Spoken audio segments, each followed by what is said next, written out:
Welcome to the Yuniverse. This is episode number 28. I am your host, Yun, and I am so grateful to be here with you at this moment. It is incredible, and I love sharing, connecting, talking to all of you of our current understanding of life, of our experiences, of our ideas, values, and beliefs. We as human beings, we have this sense of mistaken identity. This mistaken identity that we think that we are our minds, or that we are our egos, that we are identified with our minds, meaning that we think that we are our minds, or that we think that we are the ego. And in actuality, we are neither our minds nor our egos. The idea of the self, the true nature of ourself, is so fascinating. It's so exhilarating to learn, to understand, because once you strip away all the different layers of what we think we are, and you get to the core, the essence of the being, then you can realize a lot more, and you can understand what that is. So my current understanding is that we are made out of energy. We are this living force that animates the body, or we can call the true nature of ourself our soul, or the true self with a capital S, or in Sanskrit the word the Atman. So all of these, the Atman, the true self, and the soul, can be used interchangeably. It means the same thing. And the idea is that we are this energy, this living force that animates our human body. We are spiritual divine beings choosing to be inside a human body, living a human incarnation. What does this really mean? So as soon as we realize and we can see through or understand what we really is, which is the soul, right? Which is this living force full of energy and love and compassion for others, we can understand that we are able to really do anything, because we're not limited by our minds or by the ego to think that we are something else, and that there is actually no fear of trying, of doing, of taking actions, because the fear is created by the ego that is within us. And the ego is this separate entity that exists in all of us, and for ego to remain its own reality, to remain its existence, the ego has to constantly compare with other people, with ourselves, or even to compare our past. The ego always lives in the past or the future. It is never in the present moment, because being fully present, being intensely present at this moment, will disintegrate the ego, because it has to always do something. The ego has to always compare it. It has to always find something to do. It has to always be kind of like a math program. It compares, it contrasts, it tells you what's good and what's bad, it judges, it gives you a voice. And throughout our lifetime, we think that this voice or this entity, this ego is actually real, that it is actually that we have identified ourselves with the ego, when we're actually just this pure energy, this living force inside a human body, and the ego is a separate entity that is trying to take control of us, and that is trying to stay alive by always telling us what it should be, by always comparing, by always doing its trick to think that we are it, that we are the ego, when we're not. It's just there. So we think that we are the ego, we think that we are our minds, and this creates a lot of confusion, a lot of fear, a lot of insecurities of who we really are, and it is stopping us from taking actions, because the ego is so strong into this trick that it is making us think that, oh, other people might think bad of me, or may judge me, or have an opinion of me if I do something, or that if I didn't do something, they are going to think of me a different way. They're going to think worse of me. But the truth is that once we're able to see through this mistaken identity with ourselves, that we're really able to free ourselves and be liberated and are able to do anything, as there is not going to be any judgment or fear of failing, or fear of other people's opinions and judgment, or even from the voice of the ego of ourselves.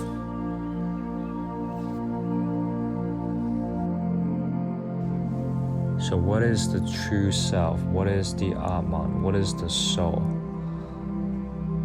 From what I currently understand, the soul, the Atman, the true self, is never born, and it never dies. It lives in every one of us, and it is, our human body is like a clothes, like a garment that our soul puts on. And when we die, when we get old, or disease and old age, and when we die, the soul simply takes off this clothes, like it simply takes off this old coat, right? This old coat. So the old coat is our body, which is when we get older. So the soul simply takes off in this old coat and puts on a fresh garment, a fresh coat. And the cycle continues, and the soul the true self gets to live in a fresh human body as a baby and go through the cycle of life and death again. So death is actually the idea of the relinquishing of the self, of who we think we are. The death is the end of all delusion, of this illusion that we think that we are our bodies, right? That we think that we are our minds, or that we think that we are our egos. We think that we are our organs, our senses, and we think that we are our thoughts. And the truth is that we are neither of these things. We are this pure energy, pure awareness that I can call it the living force that is within every sentient beings. This living force is part of the sacred, the divine being, the supreme being. And the supreme being, you can call it, in Sanskrit, you can call it the Brahman, or the eternal Godhead. It is changeless. It is eternal. It is everlasting. It is invariant. It is formless, genderless, bodiless. It is a being and a non-being. But the concept of the Brahman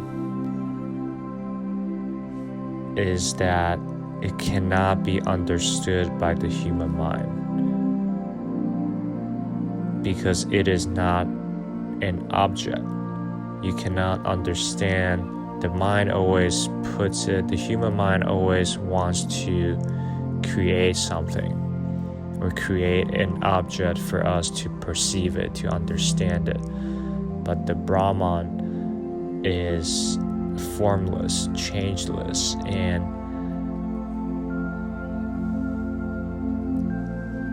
it is everything.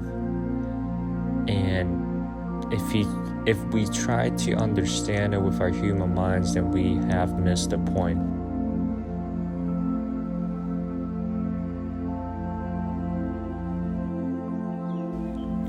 We are afraid of death. We are afraid of physical death because we think that we are our bodies, right? Because we have identified with our body. We have identified with ourselves, with Yun, with this person, with this individual. We have identified this separateness out of ourselves. And this mistaken identity is so powerful, is so deadly, that we think that death and that we have almost missed the point, because we don't really know ourselves, and we chase and we go through our entire lives trying to do or trying to achieve and trying to become somebody, when we don't really know what is the core or the true nature of who is in charge, who is controlling the thoughts, who is controlling or animating our human bodies. And we go through our entire lives realizing or not realizing this truth, and I call this the awakening process. We don't just suddenly awoken. It is this awakening process that we start to become more aware, to be more conscious, to learn more about ourselves, about reality, about the universe, about what is out there, and about what everything actually is. And of course, every single topic is supposed to be mind-blowing and is supposed to be impossible to grasp or understand by the mind, because the human mind can only put these things or can understand anything and put that. It can only try to understand something, right? It has to be an object. It has to be physical. It has to be in this physical realm of dimension, right? So everything, all of this concept, it's not really on the same level of dimension as the mind, as there you cannot put an object for, say, the self, say the Brahman, say death. It is intangible. It is not, you can only experience it when you are aware enough to sense that vibrations, to be in that kind of frequency or around that similar level of frequency, to know it, to perceive it, to be around it, to know more about it. And the mind is limiting ourselves because we cannot really know what we can't see. It totally makes sense or to think that everything that was talked about or discussed was basically nonsense, or it is so far out that basically our minds cannot really understand or trying to understand the significance. But for me, it's kind of like if we don't know who is controlling ourselves, then we are kind of in this state of illusion that we don't know who is in charge, or we don't know who is happening to. Does that make sense? We don't know if it's happening to our body, if it's happening to our mind, or like what is everything, what is all of this experience, this human being incarnation experience, this meaning, what is the purpose of all this? Who is actually getting the results? Who is actually being there deep within? It is almost like you keep looking back and you keep looking back and you keep looking back of your awareness, of your consciousness. And you get to the point of the soul, the Atman, the true self. And there can be more to look back, but I don't think I have fully understand it yet. What I can say is that this may sound really strange, but it is all made out of this energy. And it's like, what is the soul, right? It's maybe like this packet of forward momentum. It is like a packet of energy, and it is constantly, it is not going anywhere. It has to work out its actions. It has to finish karma. And karma is simply actions carried forward. And what it means to finish or work out the karma is to understand the law of karma, which is everything, every thought, every deed, every action, every decision has a consequences. And the law of karma is simply that everything has both a cause and an effect. So the fact that you are listening, or the fact that you are doing what you're doing at this moment, is because of your previous karma that takes you to what you're doing at this current moment. So if you're doing something good, if you're helping people, if you're being kind, it can be traced back to some karma that you have done it that you have accumulated in this lifetime or in previous lifetime. So the good you're doing is coming from the good of karma in the past. or if you're doing something bad, if you're experiencing something bad, if you're hurting yourself, if you are doing evil deeds, then this means that you have accumulated bad karma, and it has to for a person to get out of the cycle of being born and death and rebirth. In Eastern philosophy, this is the idea of samsara, the cycle of birth and rebirth.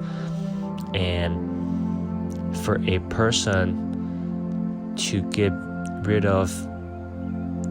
out of this cycle, not only does he or she have to be self-realized, it has to go through the awakening process or enlightenment. And not only that, he or she have to work out its remaining karma.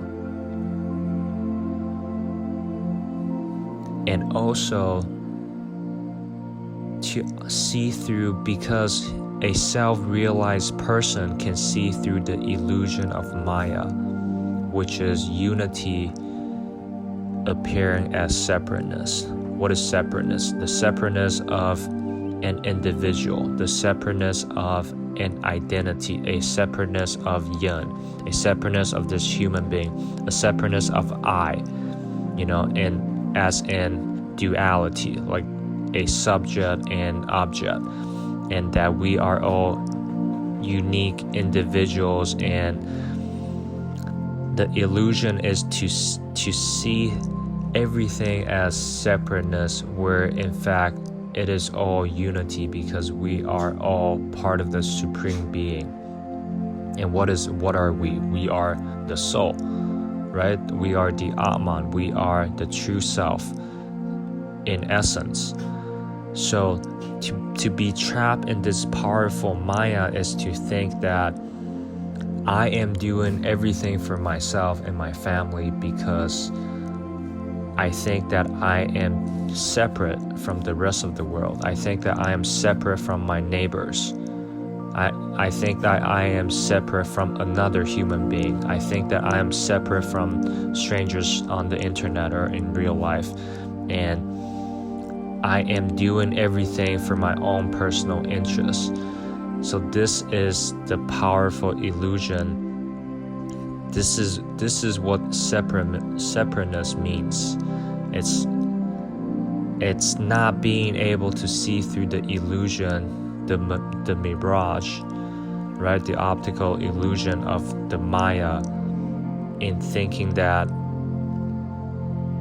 everyone is an individual, but in essence, in the true nature, everyone is part of the Supreme Being, and we are all one. And this cannot really be understood by the mind, and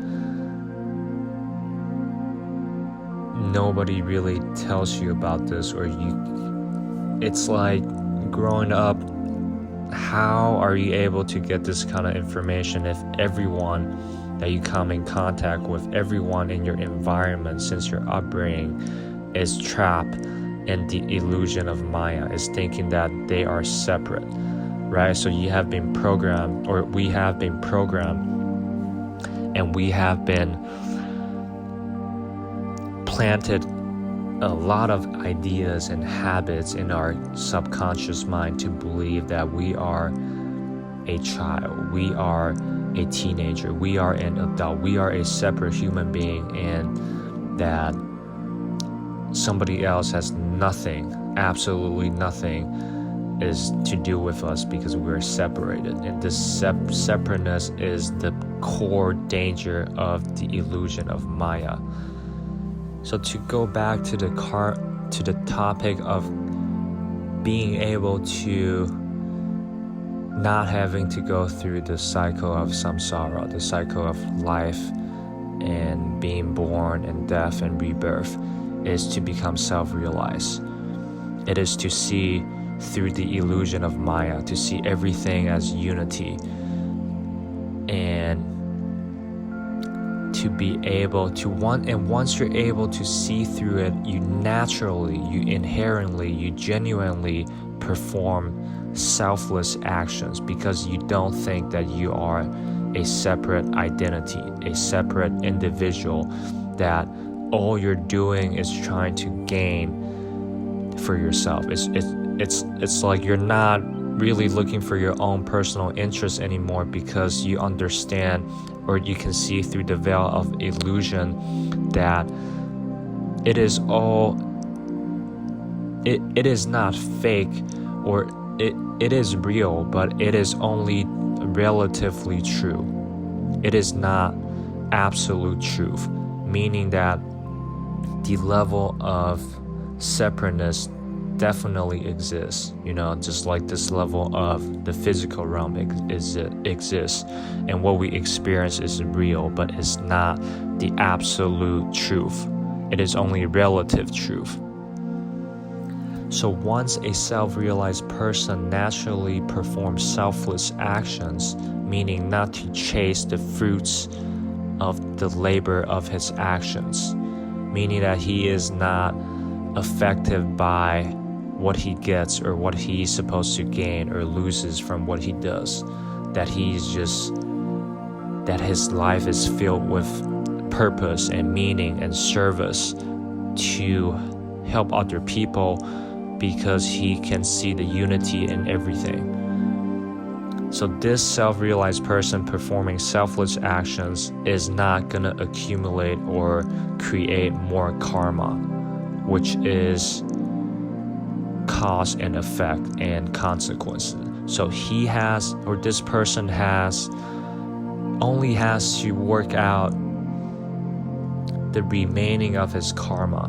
And that doesn't mean he has to actually do anything. He just exists and just be and go through life. And the karmas is gonna, I think, like karma is kind of like also like this energy that it's there, and it cannot be understood. It cannot be seen through our eyes or understood by the mind. But karma is this kind of energy that it has to be dispersed, if that makes sense. It has to finish whatever it has there. So if you have accumulated a lot of karma, which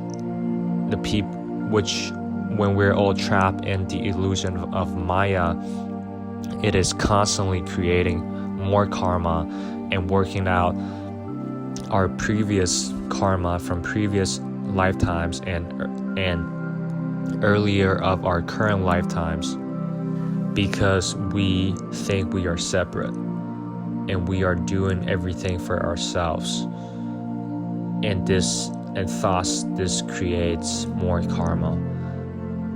And for that self-realized person, he has stopped accumulating more karma. So he doesn't have to do anything. He just go through life as he would, and maybe in this lifetime, or maybe in the next lifetime, or maybe in future lifetimes, on the cycle of samsara, the person can finally finish or let the karma work out. And once that karma is worked out, is finished, is dispersed, the energy is dispersed, and there is nothing left, that person at that lifetime, at the moment of physical death, he can have the option to merge back into Brahman, to merge back into the changeless, everlasting, the eternal Godhead reality. And he does not have to go through the cycle of samsara. He doesn't have to be reborn, because being trapped or living in a human body or going through the cycle of samsara causes inherent suffering. Why? Because we think that we are separate, right? We think that we're trapped in the illusion of Maya. We think we're separate. We think that everything we do affects ourselves only, and everything we do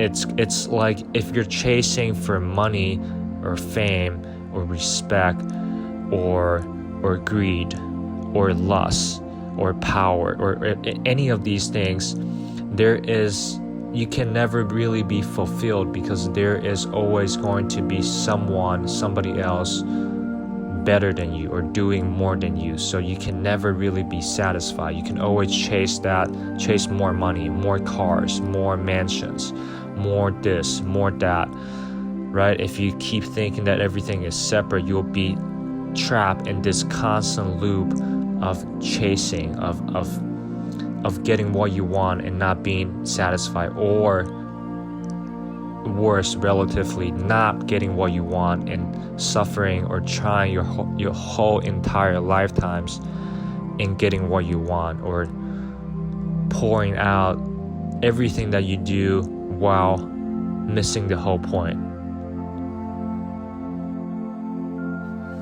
Whatever you're currently doing, or whatever path you're on, I think it's beneficial and really helpful to zoom out, gain perspective, take a step back, and to really think about everything that you do. Who are you trying to do all of this for? And what is the meaning of all of this? And as you learn more, as you experience more, as you become more aware, you can ask better questions. You will become self-aware, and you can do self-inquiry and understand the nature of the self. And not only that, maybe you can start the awakening process and start getting out of this sense of mistaken identity and this sense of separateness that we all carry in our minds. I feel incredible to be here and to talk and share with you my current understanding of all of this, and to keep going, to keep learning, to keep growing, to keep developing and evolving, to become the best version of ourselves, and to give, to be kind, and to do kindness, and to help others, because we genuinely, inherently, we want to do good, because that reflects the universe being good. It reflects God being good and kind, because we are the projection of God, and that we are divine spiritual beings inside a human body. And even this concept, cannot really be understood by the mind. And I encourage you to lose your mind, to get mind blown, right? So that you can get rid of that identification with your mind sometimes. And the more you do it, the more you become more aware, the more you can start getting on the path or the awakening process.